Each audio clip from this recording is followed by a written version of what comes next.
Hi everyone and welcome to another video. This is Dr. Stefan, and in this video I'd like to discuss about the turbuhaler device. Whoop! I dropped it. Oh, why did I drop it? So this video is about this question, which is exactly that. So turbuhaler can be slippery, and I'm afraid that the fall may break something inside that can mess up the dosage. So this is a comment from Medved, I believe, and he says that basically it happens to him a lot to accidentally drop the turbuhaler during the twisting, and usually can fall quite hard on the floor. Right, so basically what he's saying is that unfortunately for me that mostly happens at the beginning of using a new turbuhaler, so it's tricky to get a new one because doctor can prescribe the pharmacy to give it to you once in a month. Yeah, right, basically. So basically, yeah, you only generally get one of these each month.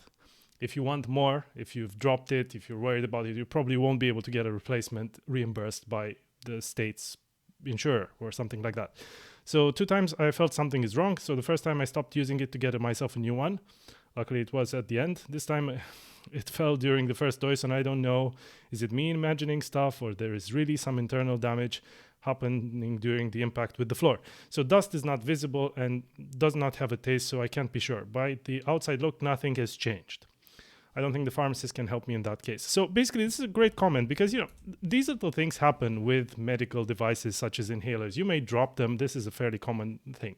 Now, the only thing I would say, so obviously I'm not your doctor. I don't know what happened to your device, how you dropped it, how bad that fall was. But what I can say, just as a general comment, these things are built quite sturdy. So they're quite heavy duty plastic. It's hard to break one of these. And I would imagine because it's all contained within a hard plastic, even the bits inside, they're quite well sealed, put together.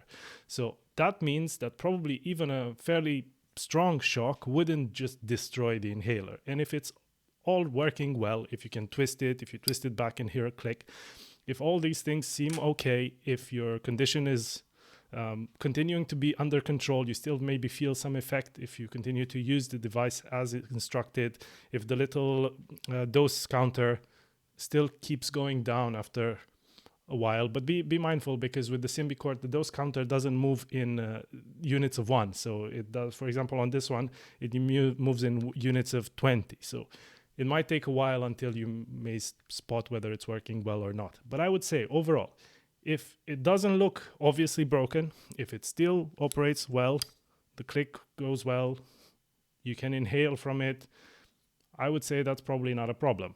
If there is an obvious problem with your inhaler, by all means, do talk to your doctor, talk to your pharmacist, see if you can get the replacement. But for the most part, I would say that small shocks shouldn't destroy these little things. They're quite well built. So this is valid for most inhalers. They're quite well built, quite sturdy.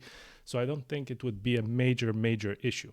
But I just wanted to make this little comment because obviously it's one of these problems that can happen. And of course, if you're worried about your condition, if you're worried about whether this medication works, if you've done something that would jeopardize that control of your asthma, for example, of course you'd be worried. But I would say, unless there is a major change to your condition, you're feeling unwell, there's something wrong, I wouldn't worry that much. Be careful when you use it. Maybe just use it in a carpeted area or somewhere where it drops on some sort of a soft surface. Like I said, this is a chronic medication for the most part, so you don't really need to maybe carry it with you all the time unless it's been prescribed that way as a reliever as well. But generally, you can just use it, once or twice a day or however it was prescribed to you. In an area that is familiar to you. So I would say that's the common sense recommendation. But yeah, overall, common sense is probably the most important thing here.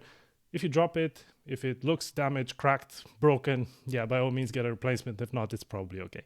So yeah, thank you very much for watching. This was a short one. If you have further questions, leave them in the comment section below. I'll be happy to make future videos about all things respiratory. Thank you very much for watching. All the best and good health.